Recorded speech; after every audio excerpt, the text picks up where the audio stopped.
পাঁচ ব্যাংকের মার্জার এটা কোনো স্টাফ অ্যাসোসিয়েশনের ইস্যু নয়, এটা হচ্ছে সরকারের পলিসিগত বিষয়, এটা হচ্ছে political economy issue.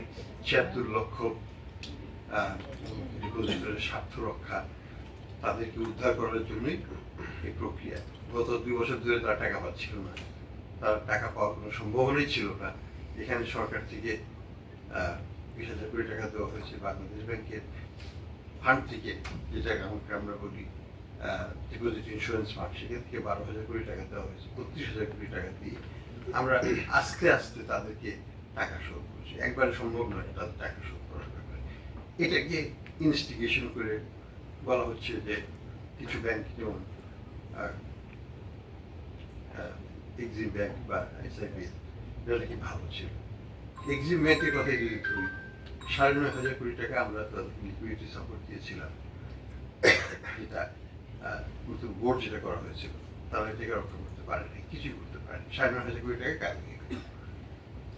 Current depositor কিছু দেওয়া হয়েছে, বড় বড় ডিপোজিটরকে তারা দিয়ে দিয়েছে, এবং এটার সৎ ব্যবহার কতখানি হয়েছে সেটা বলা মুশকিল।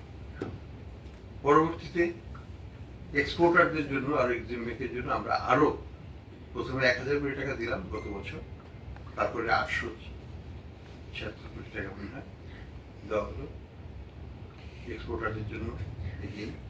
এটা এই টেক ওভারের ঠিক একটু আগে, আর টেক ওভার করার পরে গত ২ সপ্তাহ আগে আমরা আরো ১,০০০ কোটি টাকা দিলাম। তার মানে কত ৯.৫ প্লাস আরো ৩,০০০ কোটি। এই টাকাগুলো দিয়ে আমরা কি অর্জন করেছি? আমরা স্থিতিশীলতা অর্জন করেছি, আমরা মানুষকে তাদের টাকা ফেরত দেওয়ার জন্য ব্যবস্থা করেছি। এই ক্ষেত্রে যদি হস্তক্ষেপ করা না হতো, কি হতো তাহলে এই প্রতিষ্ঠানগুলো, এই ব্যক্তিগুলোর কি হতো?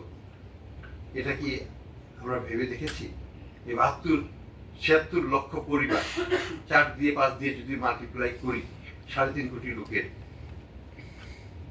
আমানত কে ফেরত দেবে? আমরা তো আস্তে আস্তে দিচ্ছি, চেষ্টা করছি। এইখানে আমি যেটা মনে করি, যেটা গর্হিত কাজ হয়েছে, সেটা হলো এই আমাদের বাংলাদেশ ব্যাংকের কোনো কর্মকর্তারই কোনো অধিকার নাই এইসব বিষয় নিয়ে প্রশ্ন করার জন্য। এটা তাদের আওতাভুক্ত কোনো ইস্যু নয়, হতে পারে না, কোনো দেশে কোথাও হতে পারে না, এবং সেই কারণেই আমরা তাদের উপর ডিসিপ্লিনারি অ্যাকশন নিয়েছি। কাজে এটা কোনো হঠাৎ কিছু নয়, এটা কোনো ব্যক্তি স্বার্থের ইস্যু নয়, এটা হচ্ছে একটা প্রতিষ্ঠানকে টিকিয়ে রাখতে হলে প্রতিষ্ঠানের কিছু নিয়মতান্ত্রিক কার্যপ্রণালীকে মেনেই চলতে হবে। আমি যদি চাকরি করি, আমাকে চাকরির বিধিবিধান মেনে চাকরি করতে হবে, না হলে আমাকে চলে যেতে হবে, যেহেতু নিয়ম দুনিয়াতে। আমি চাকরি করব, কিন্তু চাকরির বিধিবিধান মানবো না, প্রতিষ্ঠানের মান মর্যাদা রাখবো না, প্রতিষ্ঠানকে ধুলায় ভাসিয়ে দিব, কিন্তু আমি চাকরি করব অন্য কোনো গোষ্ঠীর ইঙ্গিতে আমি পরিচালিত হব, সেটা গ্রহণযোগ্য নয়। সেই কারণেই তাকে সাসপেন্ড করা হয়েছে। এখন বলতে পারেন সাসপেনশনের পরে কেন ট্রান্সফার করা হলো, লেজিটিমেট কোয়েশ্চেন। সাসপেন্ড করা হয়নি, শোকজ করা হয়েছে, এবং শোকজের পরবর্তীতে কিন্তু তারা যেটা করলো, তারা আরো বেশি করে ফেসবুক এবং অন্যান্য মাধ্যমে অপপ্রচারভাবে শুরু করলো, এবং এটা একটু কমানোর জন্যই আমরা তাদেরকে ঢাকা থেকে বাইরে করে দেওয়ার ব্যবস্থা করছি, যে আপাতত বাইরে যাক, জিনিসটা একটু প্রশমিত হোক, এবং তারা তাদের শোকজের জবাবটা দিই, তার ভিত্তিতে পরবর্তী কার্যপ্রণালী ঠিক করা হবে তাদের ভবিষ্যৎ নিয়ে।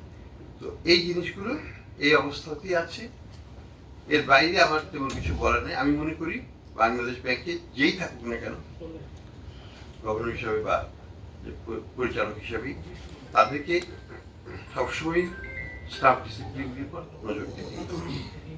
স্টাফ ডিসিপ্লিন যদি না থাকে, একটা প্রতিষ্ঠান চলতে পারে না। আমরা একটা নিয়ন্ত্রক ব্যবস্থা, আমরা যদি ভেঙে পড়ি, আমরা যদি নিজেদের মধ্যে মানে এই ধরনের ইস্যু, যেটা তাদের আওতাভুক্ত ইস্যু, যেটা সরকার থেকে সিদ্ধান্ত নেওয়া হয়েছে, সরকার থেকে টাকা দেওয়া হয়েছে, সেই ইস্যুকে তারা কেন্দ্র করবে যে আমরা এককভাবে গভর্নর এটাকে ভেঙে দিয়েছে, এককভাবে গভর্নর এই ব্যাংকগুলোকে ধ্বংস করে দিয়েছে, হোয়াট ডিড আই ডু? আমি তো ব্যাংককে উদ্ধার করছি, এখনো চেষ্টা করে যাচ্ছি এই ব্যাংকগুলোকে ইনশাল্লাহ আমরা শক্তিশালী একটা অবস্থানে নিয়ে যাব। কিন্তু এই কুচক্রী মহল এরা চাচ্ছে এটা ব্যর্থ হোক। এরা চাচ্ছে এটা ব্যর্থ হয়ে গেলে আবার পূর্বের মালিকদের কাছে এই ব্যাংকগুলোকে ফেরত দিতে পারবে এবং তারা লুট করবে এবং সরকারের টাকাটাও তারা সুন্দরভাবে তার পকেট পেয়ে যাবে। অর্থাৎ একটা ব্যাংকে একটু ভালো অবস্থায় নিয়ে আসা হয়েছে সরকার থেকে, তো 32,000 কোটি টাকা দেওয়া হয়েছে, এই টাকাটাও তারা বেনিফিটটা পাবে এখন যদি ব্যাংকটা তারা পায়। এটা তো আমাদের কাম্য না, এটা তো জনগণের টাকা, এটা জনগণকে উদ্ধার করার জন্য দেওয়া হয়েছে এবং জনগণকে উদ্ধার করার কাজেই এটাকে ব্যবহার করা হবে। এখানে অন্য কোনো আমি বলবো কোনো প্রকারের দুরভিসন্ধিমূলক কার্যক্রম যদি আমাদের স্টাফ থেকে করা হয় সেটা কেমন